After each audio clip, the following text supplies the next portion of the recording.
Hello, GCC Paramedic Class 22. I'm here to go over entering data into your clinical skills log. This is much like your classroom skills log. It is shared with you via your GCC email address, which is supposedly how you got to this video as well.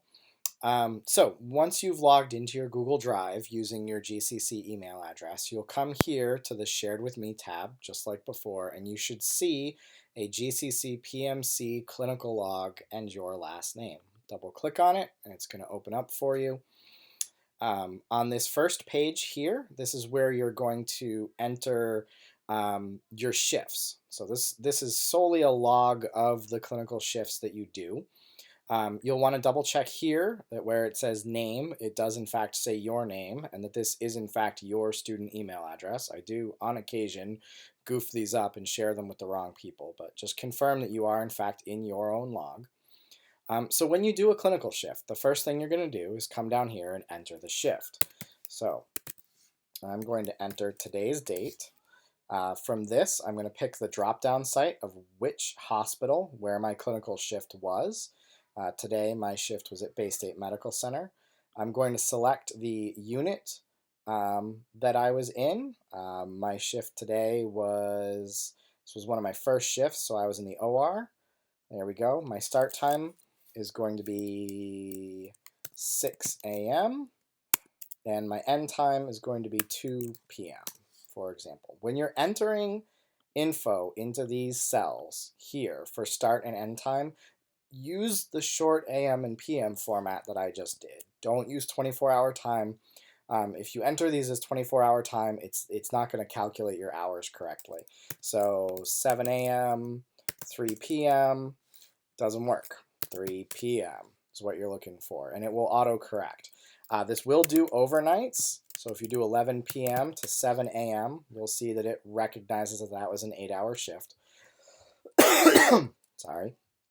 But again, just enter this as a time and an end time, and it will calculate your hours. It will work for half hours as well.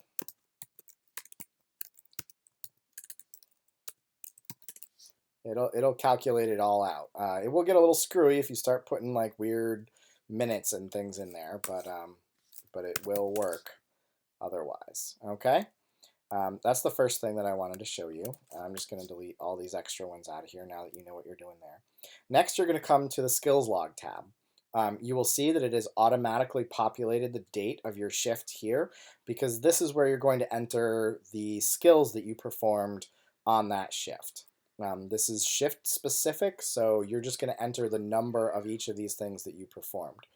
The first two things here are just a yes, no on whether or not you got evaluations. Whether you did one of your preceptor and whether or not you got one signed off by your preceptor of you. The rest of these, I started 5 IVs, and since I was in the OR, I got 4 tubes that day, and I did 4 assisted ventilations as well. So these are the skills that I did that day for that shift. The next thing you're going to do is you're going to move on to your assessments tab. This is probably the most complicated part of this, but it's still fairly simple.